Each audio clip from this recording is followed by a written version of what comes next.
Good morning, everyone, and welcome to day 3 of the Emerald training. Today, we're going to talk about recruiting new customers.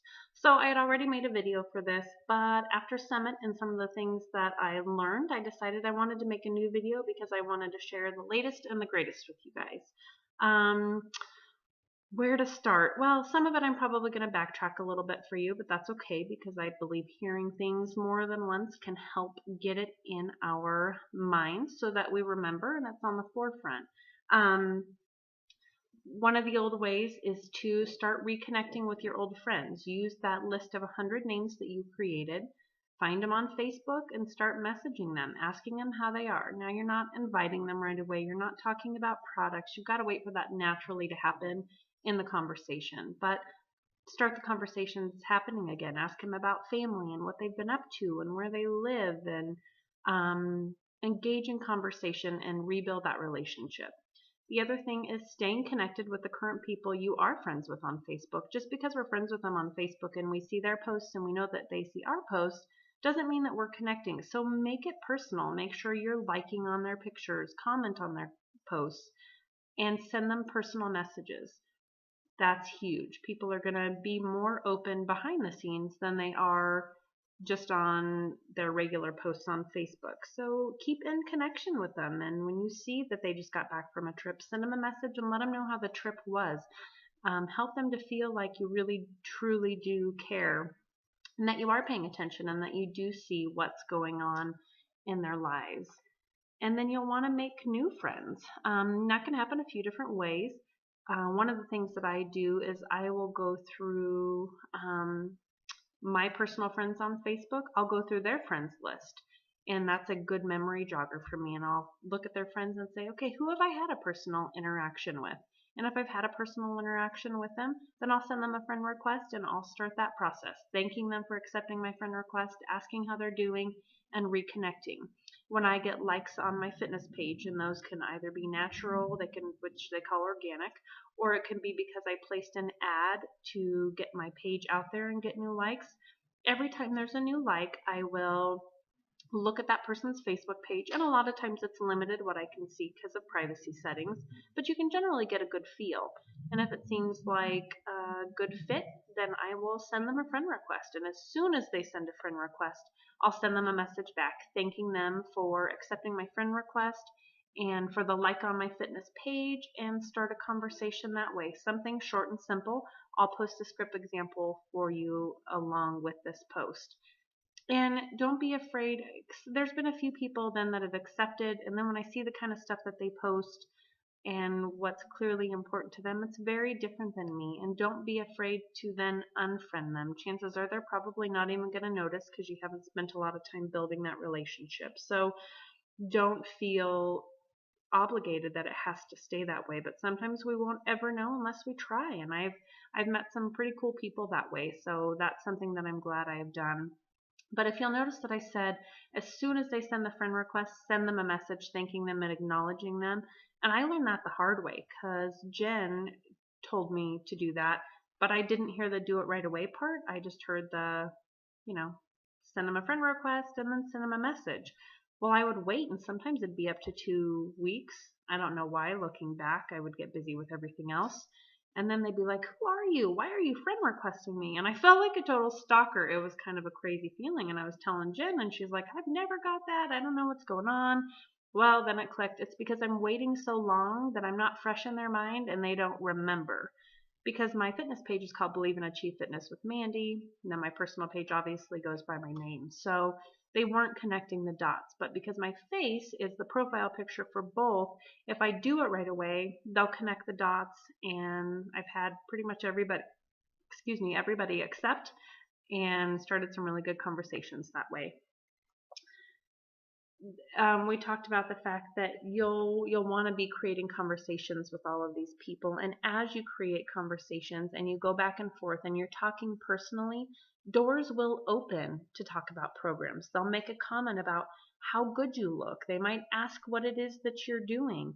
They might say, oh gosh, I really wish I could get in shape. Somehow, some way, a door will eventually open. So wait for that. Let it naturally open. Don't force it, because if you force it, then they're going to think you're after them just for a sale, which is not the case. So when they're ready, and sometimes that's after a few conversations, sometimes it's after 6 months of conversations, sometimes it's after a year of conversations, and that's okay. You have got to let every relationship naturally progress for it to be successful. And that's why it's important that we're consistently doing this. We can't pick 5 people and put all of our eggs in that one basket with those 5 people, because we don't know how long the process could take, if at all it ever comes to fruition. Or maybe they'll only end up being in our free groups, and that's okay because we're here to help people, but we're also here because we have big goals and dreams.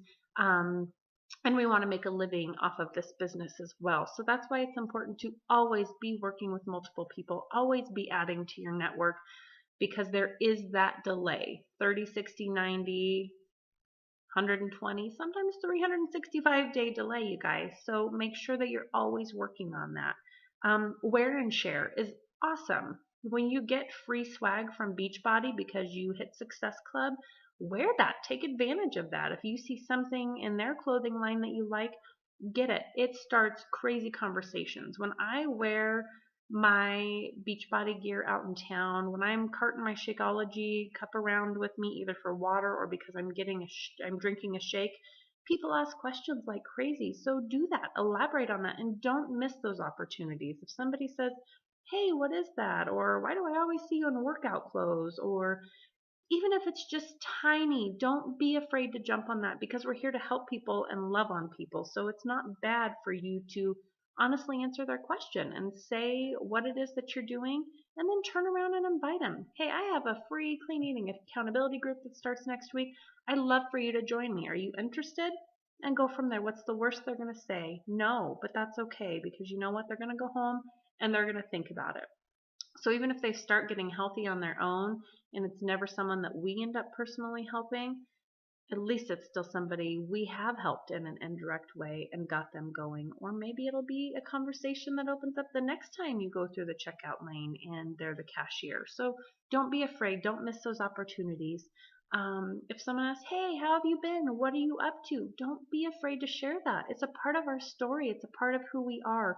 We need to be excited to share this with people, you guys. Share what it's done for our life. Share what it's doing for our life. Share the excitement we have for it, the people we've met, and our goals and dreams. It's awesome, so don't hold it back. Our job is to pay it forward. You'll always want to make sure you're inviting to your challenge groups. So most people are going to start with your free groups, and that's okay. And some people are going to stick with you in your free groups for a while. They want to build trust. They want to build confidence, and that's what we're here for. We're here to love on them and to encourage them and to motivate them and to show them that we believe in them until they get to the point where they believe in themselves enough to take that step of faith, you guys. That's our job. So embrace it and enjoy it. Don't get frustrated when the same person or same people keep joining in on your free groups. Embrace that. It's great, because it, for the new people that are coming in, they see the seasoned people and there's a different feel that comes from them because their confidence is building. They're really participating a lot in the groups and they're getting comfortable with you and themselves. But always be inviting to those groups. Invite to your free runs, invite to your paid ones. I personally place ads for my free groups because that's where I really want to meet new people. It's a good opportunity for me to bring new people into these challenges and start building relationships with them.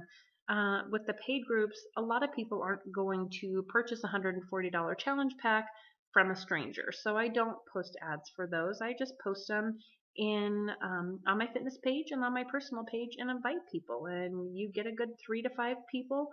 That's a good turnout, you guys. You're probably not going to have 25 brand new people participating in a paid challenge group. Maybe total once you've been in it for a while, because you have some of your oldies returning and continuing on their accountability journey, and you have 3 to 5 new ones. Those are good numbers, you guys, so don't get discouraged by that. A few other ideas where to start challenge groups are at work. Maybe start a free accountability group with your coworkers, or at your church, or at your kids' school. A great way to get the word out is to create an event on Facebook. So what I'll do is I'll create an event on Facebook, and I personally invite every single person on my friends list unless I know they're a coach, and I probably accidentally include a few every once in a while, and I apologize for that. I try really hard to remember. but it's a great response. It's a great way for them to be able to think on their own if it's something that they would like to do or not. Being a product of the product and sharing that. So share that you're drinking Shakeology. Share pictures of you after your sweaty workout. Share your befores and afters and your progress pictures. We want people to know it's real. We want people to know that we're using it. We're not just selling something because we're trying to make $1. We're trying to share with people something that we're passionate about because it works, because we're doing it, because we've tried it, because we've seen results, because we love how it makes us feel. Share that, you guys. So if you go on your Facebook page, whether it's your personal page or your fitness page, if you were to go on right now as an outsider, would people know what it is that you do? Would people know that you're a coach and that you're here to help people and you're passionate about it? Would they know that you work out every day to 21 Day Fix or PiYo or Size? Would they know that you drink Shakeology every day? If the answer is no, then that means you're not sharing enough. And by sharing, it doesn't mean we're a walking billboard. It means we're doing a mini reality series. We're sharing our life. So I shared just as much about my favorite meal of the day, which really literally it is, my sweaty workout pics.